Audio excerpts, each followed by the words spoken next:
අයිබෝන් ඔන්න අද දවසේ අපි කතා කරන්න බලාපොරොත්තු වෙනවා ඔයාට වැදගත් වෙන තවත් මාතෘකාවක් ගැන තමයි කතා කරන්නේ. අද අපි බලන්න යන්නේ ස්විස් ගෑ ඉන්ෂුරන්ස් එකක් කොහොමද දාන්නේ කියන එක. ෆින්ලන්ඩ් යන්න බලාපොරොත්තුෙන් ඉන්න ඔයාලට ඉන්ටර්විව් එකට යන්න කලින් VFS ඉන්ටර්විව් එකට යන්න කලින් ඔයාලා මේ ඉන්ෂුරන්ස් එක දාගන්න ඕනේ. ඒක කොහොමද අපි ඔන්ලයින් ගිහිල්ලා කරගන්නේ කියලා ඔයාලටම කරගන්න පුළුවන් පොඩි පහසු දෙයක් මේක. ඒක කරගන්නේ කොහොමද කියලා අපි මේ වීඩියෝ එකෙන් අද කතා කරමු.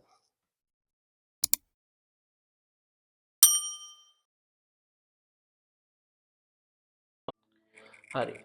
ඔන්න අපි බලමු කොහොමද අපි ස්විස්කයා අපේ ඉන්සුරන්ස් එක දාගන්න කියලා ඔන්ලයින් ගිහිල්ලා මුලින්ම ක්‍රෝම් එකට ගිහිල්ලා අපි ස්විස්කයා කියලා ටයිප් කරගත්තට පස්සේ සර්ච් කරනකොට අපිට එනවා ස්විස්කයා එකේ ඔෆිෂියල් වෙබ්සයිට් එක මෙන්න මෙහෙම. අපි මේකට ගිහිල්ලා ක්ලික් කරනවා. මෙතන ක්ලික් කරාම මෙන්න මේ වගේ ඉන්ටර්ෆේස් එකක් අපිට එනවා. මෙතනින් අපි පහලට යනවා. පහලට යනකොට අපිට පේනවා international student health insurance Europe කියලා. මේක අපි යුරෝප් නොවුනට මේක තමයි අපිට අවශ්‍ය වෙන පැකේජ් එක.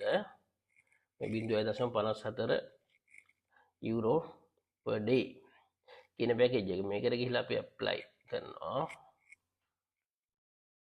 ඊට පස්සේ අපිට පෙන්නනවා මෙන්න මෙහෙම එකක්. මෙතන තියෙනවා select day end day කියලා. end date එකයි අපි start කරන date එකයි. අපි මේකට ගිහිල්ලා අපි යන්න බලාපොරොත්තු වෙනවානේ. කවද්ද මේ රටට යන්න බලාපොරොත්තු වෙන්නේ කියන එක හිතලා අපිට අපි කොහොමත් එන්නේ අපේ කෝස් එක පටන් ගන්න කලින්නේ. යුනිවර්සිටි ස්ටාර්ට් වෙන්න කලින් යන නිසා ඊට කලින් දවසක් අපි ප්ලෑන් කරන දවසක් අපි දාන්න ඕනේ. මොකද මේ ඉන්ෂුරන්ස් එක නැතුව අපිට රටට යන්න බෑ. ඒ හින්දා අපි යන්න බලාපොරොත්තු වෙන දවසක් අපි දාගන්න ඕනේ මෙතනට. මම දානවා මේ ඔයාලට පෙන්වන්න May 1st කියලා දැම්මා. දාලා මෙතනින් අපි තෝරගන්න ඕනේ අපි කොච්චර කාලෙටද ඉන්ෂුරන්ස් එක දාන්නේ කියලා. මේක අනිවාර්යෙන් අපි අවුරුද්දකට දාන්න ඕනේ. ස්ටුඩන්ට් තමයි මේක ඕනේ. අනිත් අයට ඕනේ වෙන්නේ දාලා ඔන්න සිලෙක්ට් වෙලා තියෙනවා. දැන් අපි සිලෙක්ට් කරගන්නවා. එතනින් ගිහිල්ලා ඊට පස්සේ අපිට මෙතන තියෙනවා සිලෙක්ට් කරන්න passport issues country කියලා. ඒකට ගිහිල්ලා අපි ශ්‍රී ලංකා අපේ අත ශ්‍රී ලංකා නිසා අපි ශ්‍රී ලංකා තෝරගන්නවා. ඊට පස්සේ අපි යන්න බලාපොරොත්තු වෙන country එක මොකක්ද කියලා තමයි මෙතනින් අහන්නේ. country of study. එතනට ගිහිල්ලා අපි දෙනවා ෆින්ලන්ඩ්. ඊට පස්සේ මෙතන මේ ටික ටික වැරලා තියෙනවා. ඊළඟට අපිට පෙන්වනවා පැකේජස් ටික. මෙන්න මේ පැකේජ් ටික තමයි අපිට දැන් මේගොල්ලෝ ඔෆර් කරලා තියෙන්නේ. ඊට පස්සේ අපි බලනවා මේක සාමාන්‍යයෙන් අපිට 197 ඉනෆ්. අපිට ඇති මේ පැකේජ් එක අපි ওই නම් 219ටත් යන්න පුළුවන්. මෙන්න මේ දෙකෙන් එකක් සිලෙක්ට් කරගන්න පුළුවන්. මේ ඒගොල්ලෝ ඉල්ලන රික්වයර්මන්ට් වලට 197 ඇති.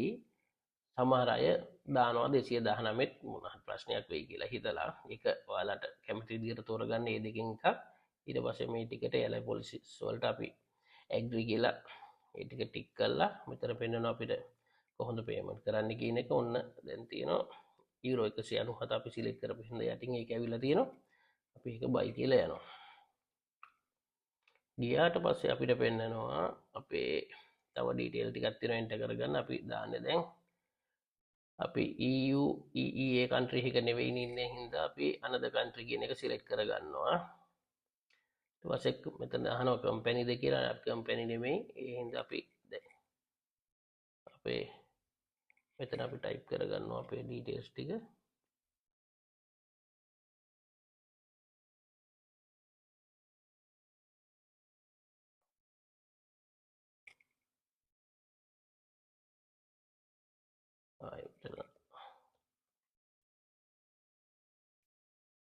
කියලා දාගන්නවා. මේක ජෙන්ඩර් එක අහනවා මෙතනින් මේල්ද ෆීමේල්ද. ඊට පස්සේ අපි ඇඩ්‍රස් එකක් දෙන්න ඕනේ. ඊට පස්සේ සිෆ් කෝඩ් එක මේ ඔයාලට දෙන්න පුළුවන්.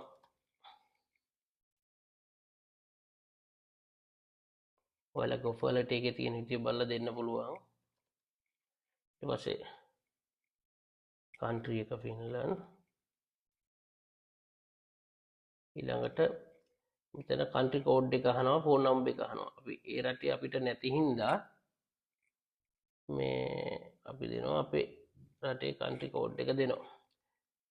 මෙතනදී ඔයාලට කියන්න ඕනේ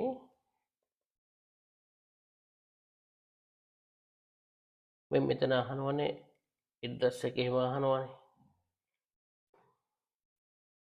එඩ්‍රස් එක අහනකොට අපිට දැන් ඒ රටේ එඩ්‍රස් එකක් අපිට දැනට නැති නිසා අපි තාම අපි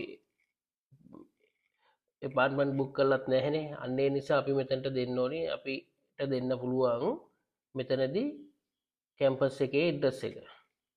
ඒක කිසි ප්‍රශ්නයක් නැහැ. කැම්පස් එකේ එඩ්‍රස් එක දෙන්න. ඒ ඔක්කොම විස්තර ටික ඔෆර් ලෙටර් එකේ තියෙනවා. ඒ විදිහට දෙන්න. මේක ටික් එකක් දාන්නේ නැහැ. ඊට පස්සේ same as policy holder කියලා අහනවා. මේක අපි ටික් එකක් දාපුවම අපේ උඩ දාපු ඩීටේල්ම ඇඩ් වෙනවා. ඊට පස්සේ මෙතනට අපි අලුතෙන් අහපව දෙන්න ඕනේ. පාස්පෝර්ට් නම්බර් එකක් දෙන්න ඕනේ. ඊට පස්සේ date of birth මෙතන දෙන්න ඕන.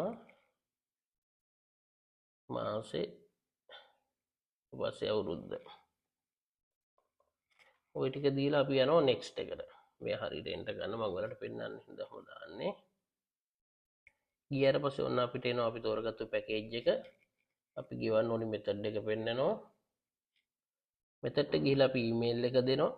ඊමේල් එක දීලා ඊට පස්සේ අහපව් කන්ෆර්ම් කරලා ආයිත් මේල් එක දෙන්න ඕනි. මේකට තමයි අපේ පොලිසි මේක අපි හරියටම දෙන්න ඕනේ. මොකද මේක තමයි අපි පේමන්ට් කරාට පස්සේ අපිට ඊමේල් එකකින් තමයි අපේ පොලිසි එක එන්නේ. ඒක තමයි අපි ඩවුන්ලෝඩ් කරන print out ගන්න ඕනි.